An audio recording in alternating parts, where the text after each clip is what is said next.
Dad said I was just jealous of my golden child brother's success, but when his startup collapsed, they called me 154 times. Hey Reddit, long-time lurker, first-time poster, buckle up because this one's wild as hell. This is a throwaway account for obvious reasons. I'm a 28-year-old male, an HVAC tech. Yeah, I fix AC units for a living. It's not glamorous, long hours crawling through dusty attics and freezing basements, but it pays the bills. My family situation? A complete mess. My younger brother Vincent, a 25-year-old male, is the golden child, always has been. Good looks, tech genius vibes, and parents who think the sun shines out of his ass. Me? I'm just there, the backup kid, the afterthought. I have this memory from when I was 10 and Vincent was 6. We both wanted this new video game system. I'd been doing chores for months, saving every penny. Vincent walks in one day, fake cries to mom about some kid at school bragging about getting one, and the next day, there's a brand new console in his room. When I asked about mine, Dad just said, maybe save up a bit more, sport. Vincent shot me this smug little smile behind their backs. The little jerk knew exactly what he was doing, even at 6. In high school, I needed $50 for a field trip. Dad gave me a lecture about financial responsibility and made me mow lawns to earn it. That same week, Vincent mentioned wanting a new laptop for coding projects, and they bought him a $1,200 MacBook, no questions asked. When I pointed this out, Mom said, Vince is using it for his future. Your field trip is just for fun. Yeah, it was a science museum, but whatever. My buddy Bob at work gets it. We were grabbing lunch yesterday after fixing a nightmare of a commercial system at a law firm. 8 hours of diagnostics for what turned out to be a dead squirrel in the ductwork. Lawyers were freaking out because their precious filing room was 82 degrees. Bob's showing me pictures of this poor, crispy squirrel when I get another text from Mom about Vincent's latest achievement. Dude, Bob says, shoving half a burrito in his mouth. Your family's more toxic than that black mold we found at the Jensen job. He's not wrong. Speaking of jobs, you wouldn't believe the nonsense we see. Last week, I got called to this fancy house in the suburbs. The lady complained her AC was making a screaming noise. I'm thinking bearing issue, maybe a belt. Nope. She'd been using her return vent as a mail slot, 3 months of bills. Catalogs and coupons just sitting in there, blocking airflow. I charged her the standard rate, plus what Bob calls the people are idiots tax. Family dinners are basically torture. Vincent goes on about his latest promotion, business trips, and some app that's revolutionizing the industry or whatever. Mom hangs on every word like he's Jesus himself. Dad just sits there, nodding, with this proud grin on his face probably, already spending Vincent's imaginary millions in his head. Then there's me. I try to talk about my day and Dad cuts me off. So Killian, graduated to changing filters yet? Cue the laugh track. Mom's fake giggle, Vincent's smug chuckle, Dad's full belly laugh. Message received. Killian, the HVAC guy, is the family joke. In my senior year of high school, during career day, I mentioned being interested in HVAC. Good money, always in demand. Dad laughed so hard he choked on his coffee. Well, somebody's gotta do it, I guess. When Vincent, a freshman, mentioned maybe getting into programming, Dad immediately bought him coding books and a new desktop, telling everyone his son was the next Bill Gates. The contrast was illuminating. Must be real fulfilling, Vincent always adds. Spending your days unclogging other people's AC units? Really changing the world there, bro? Then he casually mentions his stock options while Mom practically drools over him. I just sit there, force a smile, push food around my plate, and count the minutes until I can leave. Making a scene isn't my style, so I take their nonsense, year after year, just the family punching bag. My apartment's nothing special, 1 bedroom, mismatched furniture, a fridge that makes weird noises. But it's mine. No judgment, no comparisons to golden boy Vincent. Vincent stopped by once, looked around like he was at a zoo. Wow, Killian, real cozy. This is what HVAC money gets you, huh? Guess I'll keep writing code. He laughed and spent the next hour bragging about his downtown loft. I wanted to punch him in the throat, not going to lie. I've been seeing this girl, Eden, a 26-year-old kindergarten teacher, for a couple of months. Met her when I was fixing the AC at her school. The principal called in a panic. The kids are melting, like it was life or death. Turned out to be just a tripped breaker. While I'm checking the system, this cute teacher keeps popping in to see if it's fixed yet. The kids are drawing pictures of what hell looks like, she tells me, laughing. It's getting dark in there. Got her number, been dating since. She thinks it's hilarious when I tell her about my jobs. Her favorite is the old lady who kept her thermostat at 64 degrees, but wore a parka inside and couldn't figure out why she was cold. Eden met my family once. Big mistake. Vincent spent the whole night explaining tech stuff to her like she was 5. See, the internet is a series of... Shut up, dude. She teaches kids but isn't one. Afterwards she was like, wow, your brother really loves the sound of his own voice, huh? I knew she was a keeper right then. Lately, I've been noticing weird stuff about Vincent's company. Nothing major, just little things. His stories don't quite add up. He'll mention his team and how big it is, but then slip and say they're understaffed. Or he'll brag about their fancy office but dodge when mom asks to visit.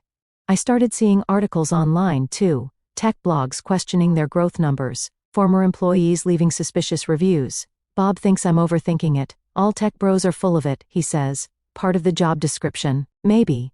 But something feels off. Last Christmas, Vincent gave everyone company swag, t-shirts, water bottles, all with his startup's logo.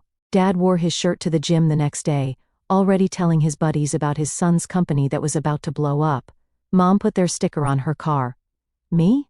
I used the water bottle for work. It leaked everywhere day one, seemed fitting somehow. Yesterday, I fixed the AC at a finance office downtown. Overheard these guys talking about overvalued tech startups and houses of cards waiting to collapse. One mentioned Vincent's company specifically, saying their numbers don't pass the smell test.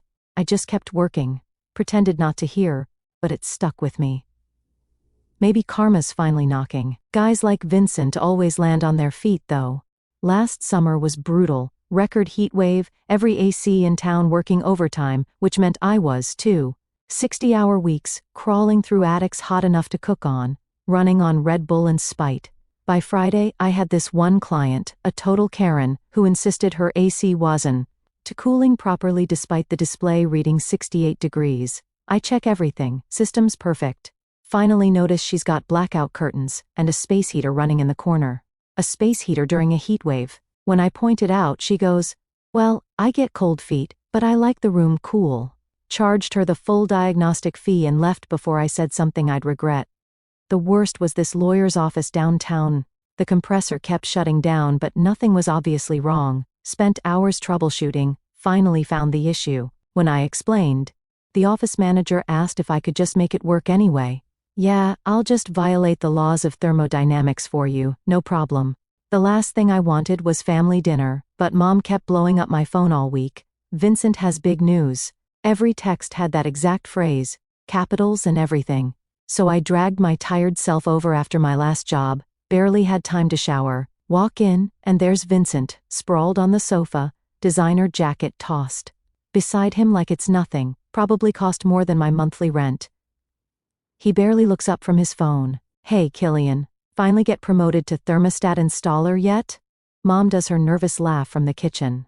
Dad straight up chuckles like it's comedy gold. This nonsense started when we were kids. My 16th birthday, all I wanted was tickets to see this band. Instead, I got socks and a Walmart gift card. Vincent's 16th? Dad gives him the goddamn car. He's showing real potential, Dad explained, like I was too stupid to understand why they treated us differently. I grab a drink, head to the kitchen. Mom's making Vincent's favorites, not a buffalo wing in sight, even though she knows I love them. Classic. Killian, honey, you look tired, she says, not actually looking at me. Vincent's got big news today. Try to be happy for him, okay? Sure, Vincent has news. Shocker. Dinner starts. Vincent's going on about his latest promotion, waving his fancy smartwatch around. CEO loved my proposal. Youngest team lead ever. Might get a corner office next month. Mom's practically orgasmic with pride. That's wonderful, sweetie. Isn't that wonderful, honey? Dad nods proudly. That's my boy. Always knew you'd make it big. So I try my luck. Actually, got promoted to senior technician last week. Awkward pause. Dad barely looks up. Wow, Killian. Fixing slightly bigger air conditioners? What a milestone. Then they all laugh, even Vincent, with this fake sympathy look that makes me want to flip the table. Hey, not everyone can code, right? Vincent adds. Someone's got to do the grunt work though. Honestly, bro, you smell like you've been rolling around inside those dusty units all day. Ever heard of deodorant? I had a flashback to last week. Stuck in an attic in 120-degree heat, fixing an evaporator coil while the homeowner kept yelling up, "Is it fixed yet? My electric bill better not go up." Meanwhile, Vincent sits in air-conditioned comfort all day, probably, browsing Reddit instead of working, but he's the success story. Mom tuts. "Vincent, be nice. Killian works with his hands." She says it like I clean toilets with them. "Yeah, Killian's job is important," Dad says with a smirk. "Without him, who would we call when the AC breaks? Though, at the rates you guys charge, maybe you should be driving something better than that rusted truck." My truck's a 2010 F-150, not new but reliable, paid off 3 years ago. Meanwhile, I know for a fact Vincent's luxury apartment costs more than he makes. Saw him checking his banking app once, negative balance. But sure, my truck's the problem. Something in me just snaps. Not rage, more like a quiet screw this moment. Like when you're trying to loosen a rusted bolt, and it finally gives way. So I put my fork down, stand up, look Vincent right in the eye. "Enjoy your fantasy while it lasts. The truth always catches up. And for your information, Dad, that rusted truck is paid for." "Can't say that about all your fancy stuff, can you?" Dead silence. Vincent's smug look slips, just for a second. Then I walk out without another word. First time I've ever stood up to them. The look on their faces was worth every second of the awkward dinner. I get in my rusted truck and just sit there a minute. My phone starts blowing up immediately. I ignore it, call Eden instead. "Hey, how'd it go?" she asks. "Just walked out on family dinner," I tell her. "Feels effing amazing." "About time," she laughs. "Want to come over and tell me all about it?" The next few weeks, I bury myself in work. Extra shifts, toughest jobs, whatever. Mom leaves voicemails about my attitude problem and how I ruin dinner. Delete without listening. Dad texts once. "Your mother is upset. Call her." "Yeah, no. Bob's loving the overtime, his girlfriend's pregnant, so he's banking every hour he can." We take on this massive strip mall job. 10 rooftop units, all neglected for years. Climbing up and down ladders all day in 95-degree heat, we find everything. From dead birds to a fully intact wasp nest the size of a basketball. Bob takes a picture of me holding it with barbecue tongs, captions it Killian's new family, less toxic than his real one, and sends it to Eden. She makes it her phone background. We hit a streak of weird customer issues. One guy insists his AC is possessed because it turns on at random times. I show him how his smart thermostat has a schedule function he activated. But then I start noticing weird stuff in local business news about Vincent's company, employee complaints, financial issues, growth numbers not adding up. Nothing major at first, just little red flags. A buddy from high school who works in tech sends me a link to an industry forum thread about overvalued startups to avoid. Vincent's company is number 3 on the list. The post mentions high turnover, missed deadlines, and creative accounting. I think about forwarding it to my parents but decide against it. Not my circus, not my monkeys. I remember when Vincent was 14 and borrowed Dad's credit card. For some online game purchases, racked up $800. I got blamed first because I was older. When they finally figured out it was Vincent, he cried and said he didn't understand how online payments worked. They grounded him for a weekend. When I was 14 and came home an hour past curfew, I lost car privileges for a month. Different rules always applied. Eden and I are getting pretty serious. She stays over most nights, her place has roommates, and mine's quieter. One night we're making dinner, and she asks about Vincent. I tell her what I've been seeing online. "Sounds like a house of cards," she says, chopping vegetables. People like that always crash, eventually. Eden's dad owns a plumbing business, so she gets the trades life, respects it. Huge change from my family's attitude. Then, boom, Tuesday morning, I'm checking my phone between jobs, and there it is, Vincent's company folded overnight. CEO and executives under investigation for fraud, fake earnings reports, fake investment numbers, fake everything. And there's Vincent in a grainy picture, being escorted out, jacket over his face, hiding from reporters. Not going to lie, part of me felt vindicated. All those years of Vincent the genius and Killian the disappointment. And it turns out Golden Boy was nothing but spray paint all along. Later that day, my phone blows up. Mom, Dad, Vincent. I ignore them all, finish my day. I'm weirdly calm. Check voicemails that night, total panic fest. Mom's crying, Dad's demanding I call back. Vincent sounds broken. Weird how fast they remembered my number once they needed something. I call Dad the next morning. The conversation goes exactly like you'd expect. He drops the bomb. They tied their entire future to Vincent's nonsense, refinanced their paid-off house to invest in his startup. Dad took early retirement, thinking they'd be set for life on Vincent's imaginary millions. Now they're facing foreclosure and debt collectors, all because they bet everything on Golden Boy. When he asks for money, I laugh. Can't help it. I remind him what HVAC guys make, the ones he's been mocking for years, not enough to save their house. I remember when I was 17, needed $2,000 for technical school application and supplies. Dad said they couldn't help. Money was tight. Found out later they'd just given Vincent $5,000 for a coding boot camp he quit after 2 weeks, but money was tight. Bob meets me for lunch after I talk to Dad, and I tell him everything. He just shakes his head. Man, I thought my family was dysfunctional. Orders an extra plate of nachos, says stress eating is mandatory in these situations. Meanwhile, more details about Vincent's company keep emerging. Turns out they never had a real product, just fancy presentations and nonsense projections, classic Silicon Valley vaporware. Vincent had been a low-level developer, not a team lead. Everything was a lie. That weekend, I'm working an emergency call at a church. Their AC died right before Sunday service. The pastor keeps saying, "The Lord works in mysterious ways." Yeah, buddy. So do 30-year-old condensers when they're not maintained. While I'm waiting for a part, I scroll through my family's increasingly desperate messages. Mom tries guilt, after all we've done for you. Dad tries demands, this is what family is for. Vincent just begs. Classic. Same roles as always. I block all their numbers. For the first time in my life, I feel completely free. Eden gets it though. Her brother was the golden child too. Some families are toxic, she says. Sometimes distance is the only healthy option. A month passes, life settles into a new normal. Work, home, Eden, repeat. It's peaceful without my family's constant judgment. Things with Eden are good, she's practically moved in at this point. Her kindergarten classroom stories somehow make my weird HVAC encounters seem normal. Last week, she had a kid eat a crayon, then puke all over the reading corner. Made my day of fixing a restaurant's walk-in freezer seem downright boring. Work keeps me busy. Got this regular client, an elderly lady who calls me every month, convinced her system is broken. It never is. She just likes the company, I think.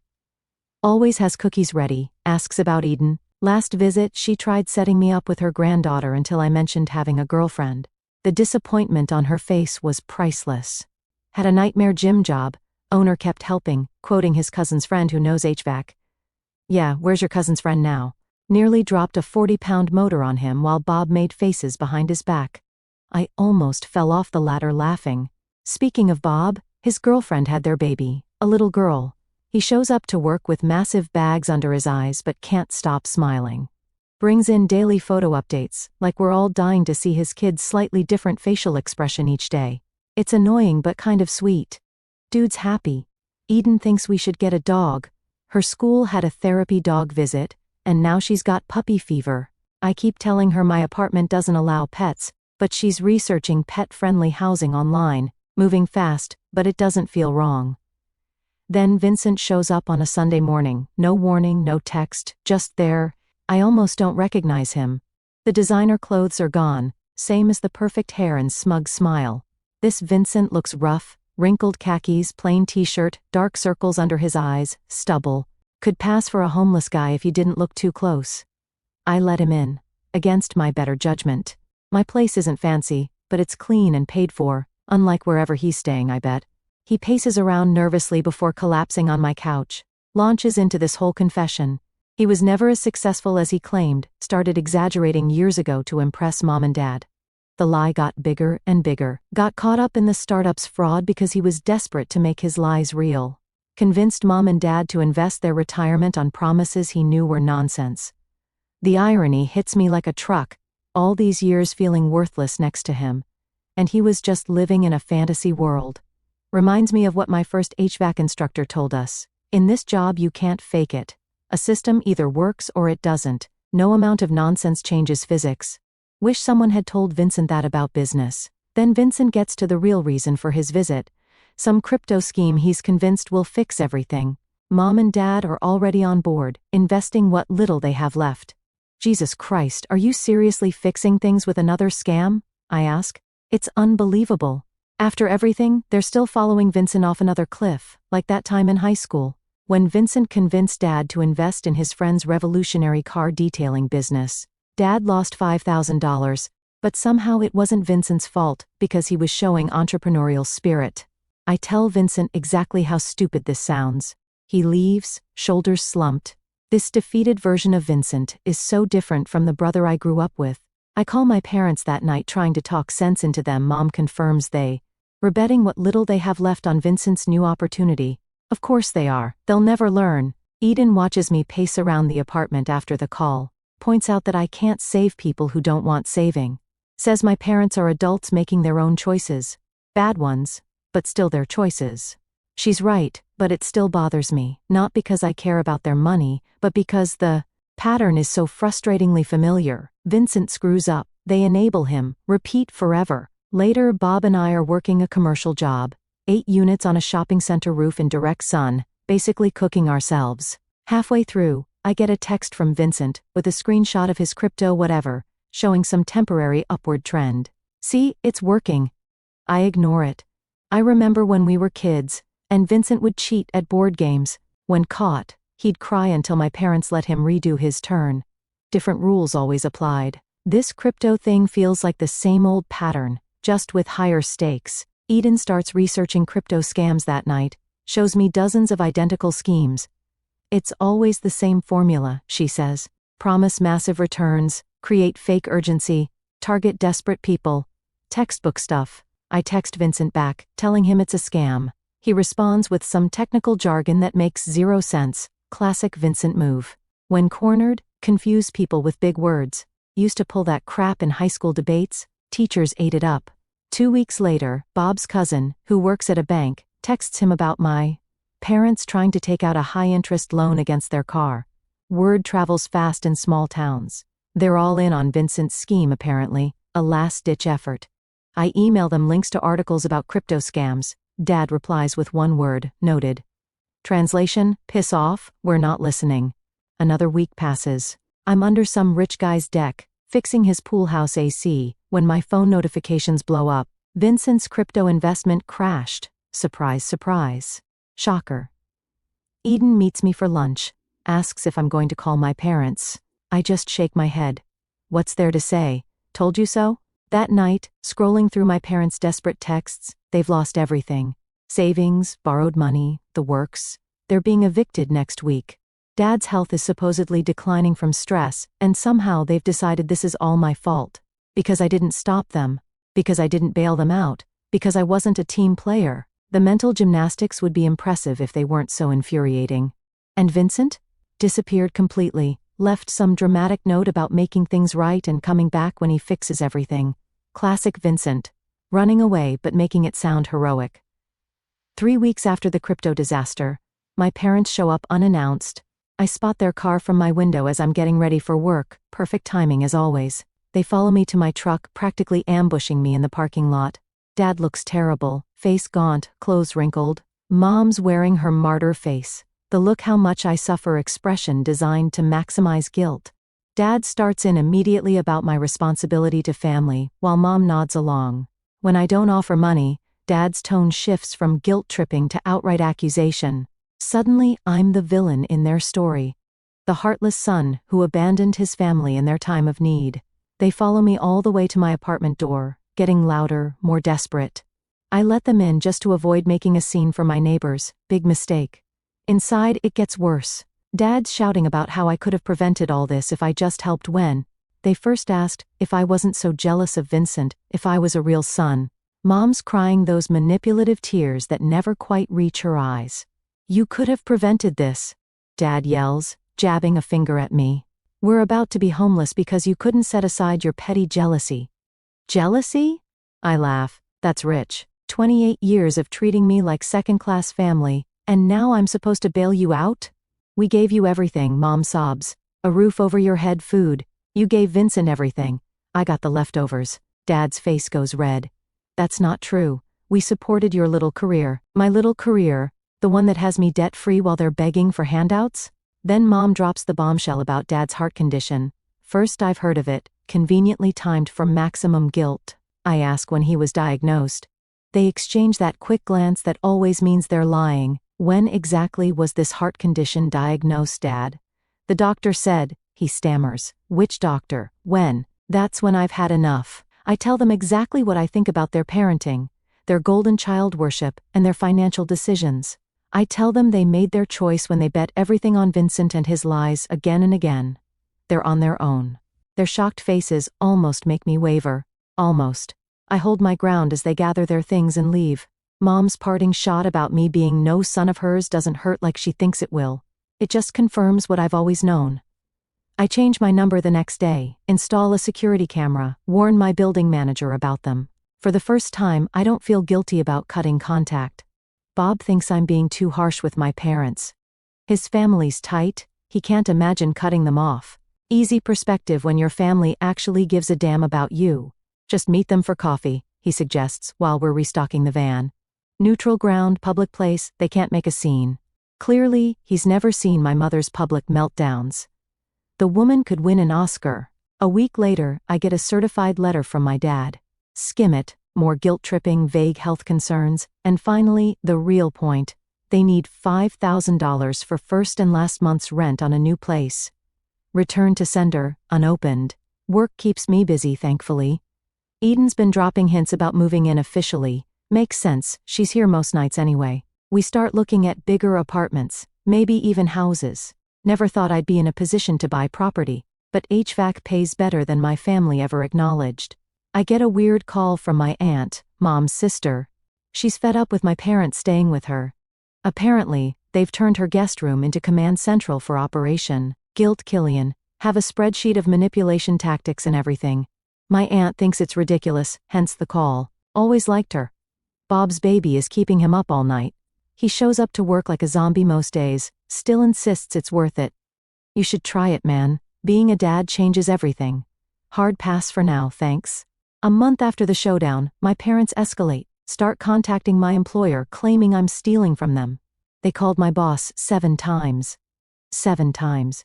But he knows me too well to believe it, just gives me a heads up. They try Eden's school next, leave messages about me being unstable. The principal is confused but supportive. Their desperation is reaching new heights. The irony isn't lost on me. All those years they treated me like the unreliable one, and now they're the ones pulling unhinged stunts. Eden suggests getting a restraining order. Seems extreme, but their behavior is getting unpredictable. I keep the paperwork ready just in case. Meanwhile, no word from Vincent. Vanished completely. 6 weeks after the crypto collapse, I get a call from an unknown number. It's Vincent calling from Arizona of all places. Claims he's working construction, if you can believe it. LOL, the golden child laying bricks and pouring concrete. Karma's a beautiful thing sometimes. He says the construction work is humbling, and he's learning the value of honest labor. I want to laugh at the irony but honestly just feel tired of the whole situation. I remember Vincent mocking my career choice for years. Manual labor is for people who can't think for a living, he once said at Thanksgiving dinner. Now he's lugging bricks in the Arizona heat. Funny how life works out. Eden thinks his construction story is nonsense. People like him don't change that fundamentally, she says. She might be right, but the mental image of Vincent with a hard hat and blisters is too satisfying to question. Life settles into a rhythm without my family drama. Work, home, Eden, occasional beers with Bob. It's peaceful. I start thinking about the future in a way I never could before. Career, growth, relationship goals, maybe even my own business someday. Then, just when things are calm, my doorbell rings one Tuesday evening. It's Vincent, in person this time, looking even worse than before, if that's possible. He stands in my doorway, looking like absolute hell. Thinner, older, none of that cocky swagger left. Eden gives me a look and heads to the kitchen to give us space. I let Vincent in. He shuffles around awkwardly, eyes taking in our apartment. Nothing fancy but comfortable and paid for. He looks like a ghost of himself. Worn jeans, faded t-shirt, thinning hair with some gray in it. Hard to believe this is the same guy who once made fun of my Target clearance rack wardrobe. He launches into his Arizona construction story, claims he's been hauling concrete and installing drywall for minimum wage, says his foreman's a hard-ass who makes him redo everything 3 times. Describes blisters, sunburns and exhaustion in vivid detail. "You should see my hands," he says, shoving his palms in my face. "I've got calluses on my calluses." Wow. You want a medal for doing what millions of people do every day? Should I throw a parade because you discovered manual labor exists? Bet you never thought you'd see me doing construction, huh? He asks with a self-deprecating laugh. "Actually, I never thought about you at all," I reply. His face falls just enough to be satisfying. I can't help but enjoy the irony. The same guy who once said HVAC is for people who couldn't hack it in the real world is now learning just how hard physical work actually is. I remember sophomore year of high school when Vincent told everyone, "My HVAC career goal was because I wasn't smart enough for college." Now Mr. Stanford dropout is discovering that physical labor isn't the easy option he thought it was. He gets to the real point eventually. Parents are worse off than ever. My aunt kicked them out. Dad's health actually is deteriorating. Heart problems from stress. They're living in some sketchy motel. Barely making rent from Dad's disability checks. I feel that familiar twinge of guilt, then remember all the years of being treated like the family failure. I remember Dad laughing when I explained how certification works in HVAC, so they give you a gold star for changing filters correctly? He'd never have dared say that to Vincent about coding. Vincent claims he's sending what little he makes to them. But it's not enough. Says they asked him to talk to me because they're desperate. No surprise there. They've always used Vincent as their ambassador when they wanted something. "They don't know I'm here," he admits, staring at the floor. I had to see for myself if you were doing okay." "Right. Because you've always been so concerned about my well-being. Definitely not because you need something and to ask for money," I add flatly. He winces. "Not directly. I mean, they need help, but I'm not just here for that." "Aren't you though?" The look on his face is priceless, like I've gone off script from whatever conversation he rehearsed on the way over. The conversation shifts when Vincent admits something unexpected. Says he was always jealous of me, claims I had something real, actual skills, a clear path, confidence in my abilities, while he was faking everything, terrified of being exposed as a fraud. Eden brings drinks, stays for a few minutes to assess the situation, then tactfully disappears to take a shower. Vincent watches her leave, comments on how nice she seems. At least he gets that right. He makes his pitch. Not asking me to forgive them or him, just to help our parents with a place to stay. Says they've changed, that losing everything has humbled them. "They talk about you differently now," he says. "Dad especially. He mentions your job like it's something to be proud of. Amazing how bankruptcy suddenly makes my career respectable. Financial rock bottom is one hell of a perspective shifter." "That's convenient timing," I say. Years of mockery, then suddenly I'm worth respecting when they need cash? Vincent sighs. "I deserve that, we all do. But they're still our parents. Biology doesn't entitle them to anything." I tell him I'll think about it. It's all I can offer right now. He accepts this, looking relieved to not get an outright no, hands me their motel info and his new number before leaving. I spend the week thinking about it. Meanwhile, work keeps me grounded. Bob's got his own drama. Baby has colic, no one's sleeping. He shows up with his shirt on inside out, doesn't notice until lunchtime. Still says it's worth it though. "Hardest job I've ever loved," he claims through a massive yawn. Eden's been researching resources for seniors in crisis, doesn't push me either way, just provides information. "Whatever you decide," she says, "do it on your terms, not theirs." Smart woman. So I make my decision a week later. I don't call Vincent or my parents. Instead, I contact a social worker in their area, explain the situation, arrange assistance with housing applications, medical resources for Dad, job placement services for Mom. I pay 3 months' rent on a basic apartment near the hospital. What I don't do, give them my address or invite them back into my life. Some bridges stay burned, and that's fine. Vincent texts his thanks, surprisingly humble. I reply simply, "Did it my way this time. They need to stand on their own feet." Life moves forward. Eden and I get engaged. Nothing fancy, just dinner at her favorite restaurant and a simple ring I saved for. She cries happy tears, says yes immediately. Her family's thrilled, they actually like me, weird concept. The big change comes when my boss retires. Offers to sell me his client list and equipment at a reasonable price. Terrifying prospect, but exciting too. Eden crunches the numbers, says it makes financial sense. I take the plunge and start cold front solutions. First few months of business ownership are a nightmare, but slowly, things improve. I land a major contract with an office complex. Hire 3 solid techs who actually show up on time and know what they're doing. Bob comes to work for me, bringing his expertise in client relationships. Business starts to stabilize. Funniest HVAC call of my career happens during this time. Get an emergency request from a fancy country club. Their system's down during a major event. Arrive to find Vincent there, wearing a catering staff uniform, sweating bullets in the kitchen heat. He doesn't see me. I just watch him for a minute, carrying trays, being ordered around by the chef.